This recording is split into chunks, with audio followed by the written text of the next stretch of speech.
Hello everyone, welcome back to my channel. আশা করি তোমরা সবাই খুব ভালো আছো, আমিও খুব ভালো আছি।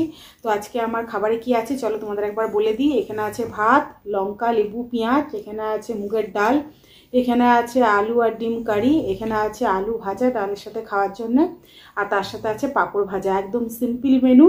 আর তোমরা যারা যারা আমার ভিডিও দেখছো, যদি আমার ভিডিও তোমাদের ভালো লেগে থাকে তাহলে কিন্তু অবশ্যই লাইক, শেয়ার, কমেন্ট আর সাবস্ক্রাইব করে আমার পাশে থাকবে। আর তোমরা কারা এরকম সিম্পল মেনু খেতে ভালোবাসো কমেন্টটা অবশ্যই জানাবে। ডাল, ভাত, আলু ভাজা, ডিমের কারি, পাঁপড় ভাজা। তো চলো খাওয়া শুরু করছি।